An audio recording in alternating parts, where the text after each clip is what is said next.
Hi అండి, అందరూ ఎలా ఉన్నారు? ఈరోజు మనం సింపుల్గా బాలామృతంతో కేక్ చేసుకుందామండి. దానికి కావాల్సినవి ఏంటంటే, ఒక మిక్సీ జార్లో 2 కప్పుల వరకు బాలామృతం పిండిని వేసుకొని ఒక పావు కప్పు షుగర్ వేసుకోవాలి. అందులో షుగర్ ఉంటుంది కాబట్టి ఒక 2 యాలకులు వేసి బాగా మిక్సీ పట్టాలండి. మెత్తగా మిక్సీ చేసుకోవాలి. బరకగా ఉంటే మన కేక్ అనేది సరిగా రాదు.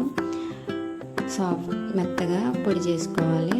మెత్తగా పొడి చేసుకున్న దాంట్లో మనం ఒక పావు కప్పు పెరుగు వేసుకోవాలి.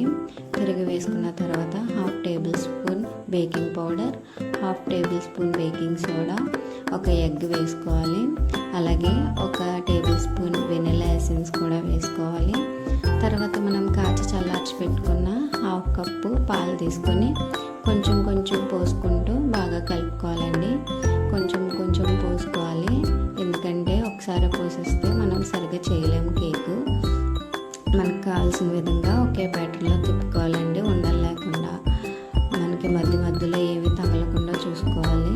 అంటే ఉండలు ఉంటే కేక్ అనేది ముద్దలుగా వస్తుంది, సరిగా రాదు.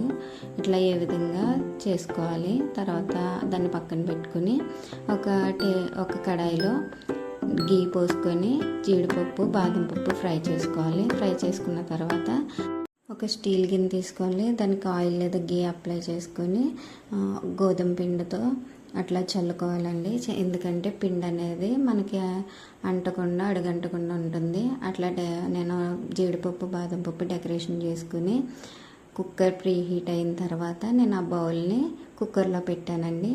ఒక పావు గంట సేపు చూసుకోవాలండి, మనం టైం చూసుకోవాలి. తర్వాత వచ్చి చూడండి, మీరు నైఫ్ లేదా టూత్ పిన్ ఉంటే చెక్ చేయండి.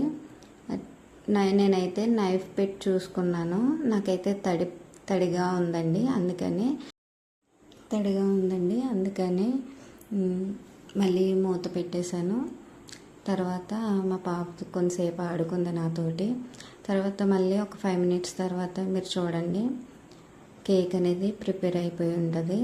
తర్వాత లేదు, మీరు దేంతో అయినా టూత్ పిన్తో చెక్ చేయండి. ఈసారి మనకి తడి అనేది తగలకుండా ఉంది. చూడండి, నేనైతే ఫోర్క్ పెట్టి చూసాను, నాకైతే అస్సలు తడి తగలేదు, ఏమీ అంటుకోలేదండి. అంటే మనకి కేక్ అనేది ప్రిపేర్ అయిపోయింది.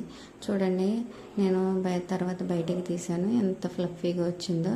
ఇది చల్లారిన తర్వాత మాత్రమే తీయండి, వేడిగా ఉన్నప్పుడు తీస్తే రాదు మనకి. ఇంతేనండి, చాలా ఈజీగా ట్రై